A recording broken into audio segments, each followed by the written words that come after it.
The year was 379 BC. Theban military commander Pelopidas returned from exile. However, the city still needed someone to lead them in their efforts. Epaminondas, a young soldier and son of a statesman, takes the lead and overthrows the tyrants and makes the Spartan garrison completely capitulate. After years of shadows, Thebes finally sees light. Able to strike back, Thebes declares wars. For 9 years the Boeotian War raged on. It pitted the Boeotian League against the Peloponnesian one.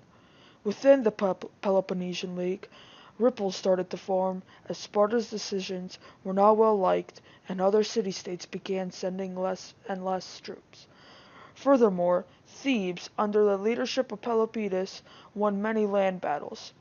Sparta, with no support from Argos in 371 BC, had to draw a treaty.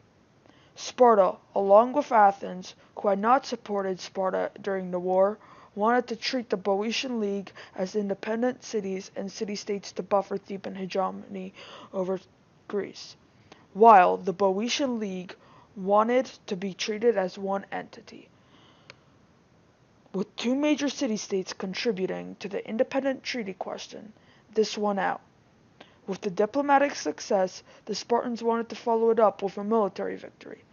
They had an army stationed on the western frontier of Thebes. Thebes, on hearing this news, had Epaminondas mobilize his army and meet the Spartans near Leuctra. At Leuctra, the Spartan army with 10,000 hoplites and 1,000 cavalry was met by a smaller Theban force pertaining of 7,000 hoplites and 600 of the best cavalry in Greece. First the cavalry engaged. The larger force of the Spartan cavalry originally held the Thebans off, but the superior Theban cavalry was starting to push the Spartans back. During this time, Epaminondas made his left flank form in a 50-man deep formation. This formation was led by Pelopidas, in charge of the legendary homosexual Theban sacred band. To the right of them, the rest of his Boeotian allies were set in normal hoplite formation. The Spartans did not expect this, and their traditionally set up hoplite formation was not ready. During this time, the Theban cavalry overpowered the Spartans on the right side. However, the hoplites in the middle began to turn towards the Thebans and overpowered them, after Cleombrotus' instructions.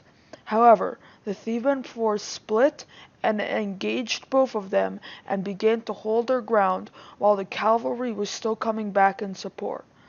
The Thebans on the north still kept pushing the weakened right side when the cavalry finally came for support and began the total annihilation of Spartans.